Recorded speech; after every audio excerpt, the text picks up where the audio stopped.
Hi one more mini vlog. 90s kids కానివ్వండి, 20s kids కానివ్వండి, ఈ గ్రీటింగ్స్ తెలియని వాళ్ళు ఎవ్వరూ ఉండరు. తవ్వకాల్లో దొరికిన పురాతన వస్తువులాగా మా పాతిలు క్లీన్ చేస్తుంటే ఈ గ్రీటింగ్స్ మా అమ్మకు దొరికాయి.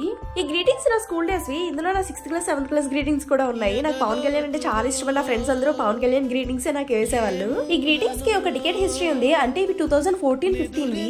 నా చిన్నప్పుడు న్యూ ఇయర్ వస్తుందంటే చాలు 5 days ముందు నుంచి గ్రీటింగ్స్ కొనుక్కుని కట్ చేసి వాటి back side new year wishes రాయడమే సరిపోయేది. హోమ్ వర్క్స్ కూడా చేసేవాళ్ళం కాదు.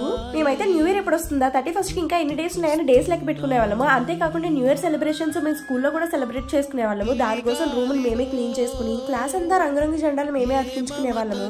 ఇంకా 31st అయితే అసలు పడుకునే వాళ్ళమే కాదు. వీధిలో అమ్మ వాళ్ళు ముగ్గులు పెడుతూ ఉండేవాళ్ళు. వాళ్ళకి మేము హెల్ప్ చేసే వాళ్ళము. ముగ్గులు కంప్లీట్ అయ్యేసరికి 3:30 అయ్యేది. అందరం కలిసి వీధుల్లో ముగ్గులు చూడడానికి వెళ్లే వాళ్ళము. ఆ తర్వాత ఎంత పడుకుందామని ట్రై చేసినా నిద్ర పట్టేదే కాదు. ఎప్పుడు తెల్లారుతుందా అనే ఉండేది. ఈ గ్రీటింగ్స్ చూడగానే ఒకసారిగా నా స్కూల్ మెమరీస్ అన్ని నాకు గుర్తొచ్చాయి. ఇలాంటి స్వీట్ మెమరీస్ మీ దగ్గర కూడా ఉన్నాయా?